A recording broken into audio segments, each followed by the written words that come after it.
Welcome back, Carsports. Hoje vamos mergulhar fundo em uma aeronave que treinou a era dos jatos, uma máquina rara que transformou pilotos iniciantes em verdadeiros pilotos de caça.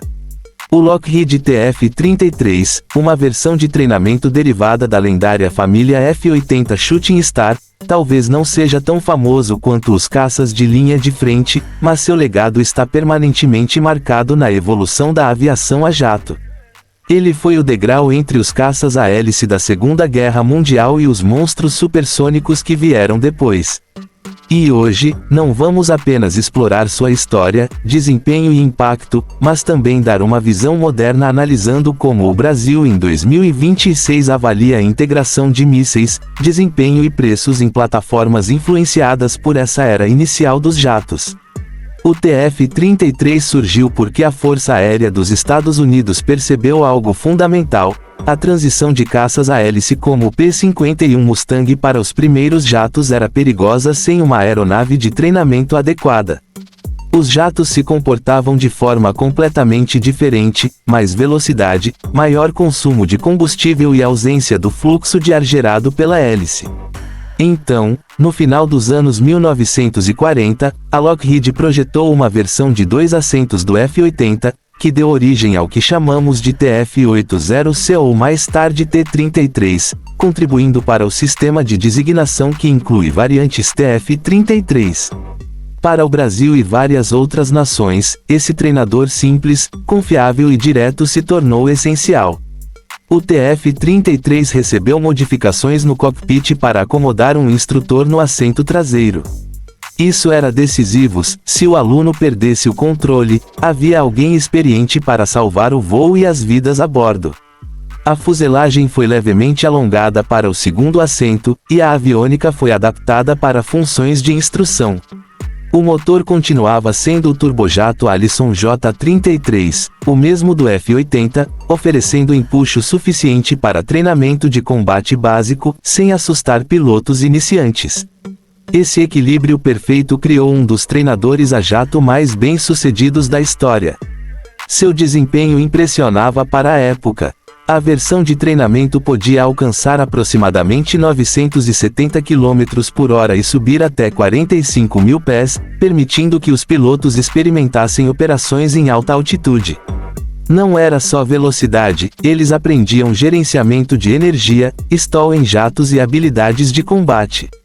A pilotagem era suave e estável, com estrutura robusta para manobras mais agressivas, preparando futuros pilotos de caça. E não foi apenas no ZEUA que ele brilhou. Mais de 40 países adotaram a família T-33, TF-33.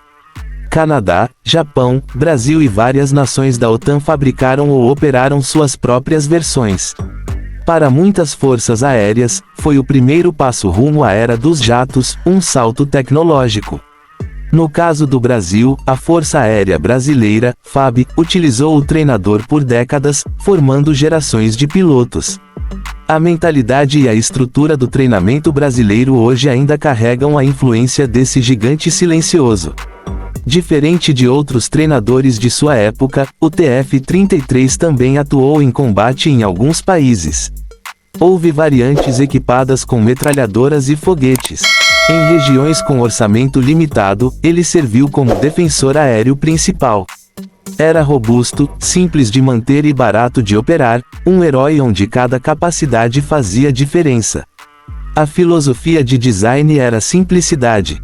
Asa reta, aviônicos básicos e custo reduzido, mas confiáveis. Por isso muitos países o mantiveram ativo até depois dos anos 2000.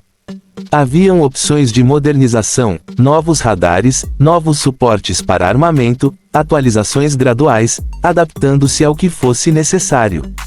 Mas agora vamos avançar para 2026 e conectar essa história ao Brasil moderno, especialmente na área de mísseis.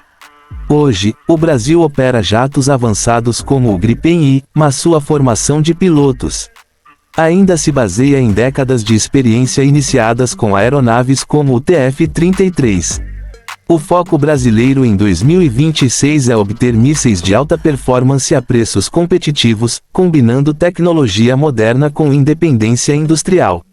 E a filosofia permanece semelhante à daquele treinador: confiabilidade, custo-benefício e integração multiplataforma. Entre os mais importantes está o Adarter, um míssil Arar de quinta geração, com mira de alto ângulo de visada e buscador infravermelho de imagem. Desenvolvido para o Gripen e também compatível com o AMX, ele traz capacidades de alta manobrabilidade, travamento em alvos fora do campo visual e resistência a contramedidas. O preço estimado em 2026 segue muito abaixo de mísseis equivalentes como o M9 americano, ótimo para exportação. O Brasil também aposta em mísseis ar-superfície, como o Mar-1, projetado para atacar radares inimigos.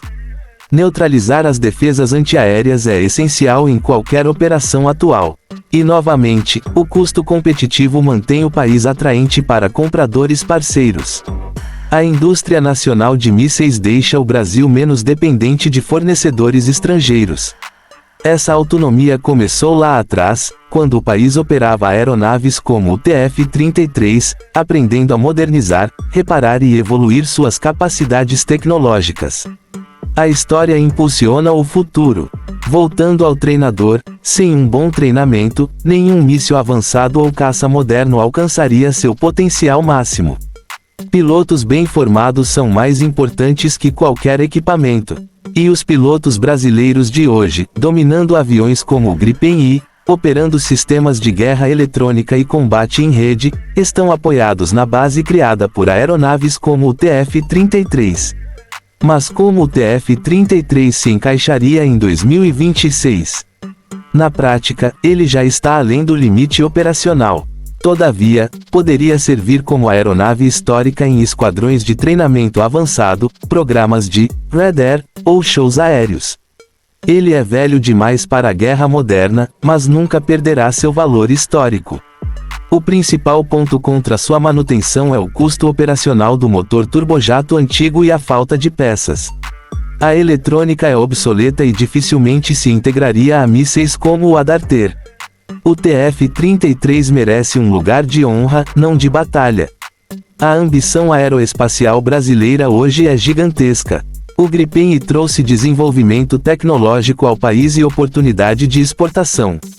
O Brasil deixa de ser apenas comprador e passa a ser fornecedor. A jornada é parecida com o que os EUA viverão quando o TF-33 era o principal treinador da nova era. Agora vamos imaginar o impacto emocional. O TF-33 não era glamouroso como o F-86 Sabre, nem poderoso como o F-4 Phantom. Mas cada piloto de elite precisou treinar antes no seu primeiro jato. Essa aeronave foi o professor. Pilotos veteranos lembram com carinho do momento transformador: acelerar, decolar e perceber que o futuro era movido a jato. O TF-33 parecia confiável, como um bom professor que orienta sem gritar. No Brasil, muitos dos melhores pilotos começaram exatamente ali. E hoje, toda missão realizada com armamentos modernos ainda carrega o eco daquele treinamento inicial. Outro legado: o TF-33 democratizou o voo a jato. Países com poucos recursos puderam entrar na era dos jatos graças a ele. Sua influência atravessou fronteiras e décadas. Ainda hoje, nos museus, jovens aspirantes olham para um TF-33 e sonham com o futuro no cockpit de caças modernos. A aviação é uma corrente contínua. O passado inspira o futuro. Em termos de desempenho, mesmo antigo, ele ensinou lições importantes: controle em velocidade alta, recuperação de stall, resistência ao G, dogfight básico e tiro. Tudo isso ainda importa em 2026. O futuro dos mísseis brasileiros mostra que a evolução continua. Novos projetos já estão no horizonte: armas de alcance maior, ataque naval de precisão e soluções avançadas de guerra eletrônica. E tudo isso começou quando o Brasil ousou aprender com tecnologias como o TF-33.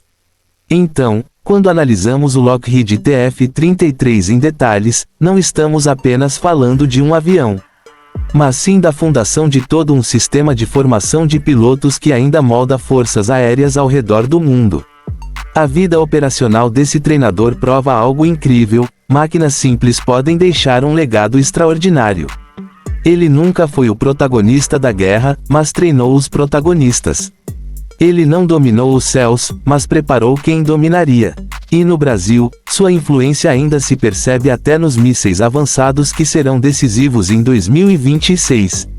Enquanto a tecnologia avança rápido, pilotos devem acompanhar com habilidade, rapidez mental, estratégia e domínio de sistemas complexos. Essa confiança começou em treinadores como o Lockheed TF-33. Desde a primeira vez que um aluno ouviu o som do turbojato acelerando atrás dele, o coração já sabia, a era do jato havia chegado. E este avião guiou os pilotos diretamente para o futuro. Mesmo aposentado, seu espírito continua em cada decolagem moderna. A FAB honra o passado investindo em pilotos de excelência e armas avançadas para defender o país com confiança. Quando você vir um Gripen disparando um míssil moderno contra um alvo distante, lembre-se de onde essa história começou. Ela nasceu com um treinador humilde que mudou tudo, o Lockheed TF-33. Obrigado por assistir essa análise detalhada e a história de como esse avião ajudou a construir a era dos jatos e influenciou a evolução dos mísseis brasileiros. Se você gosta de história da aviação misturada com o poder militar moderno, deixe o like, se inscreva e ative o sino para não perder nenhum vídeo. Aqui é o Carsportes, e te vejo no próximo voo. Continue voando alto, inspirado pelas lendas do céu.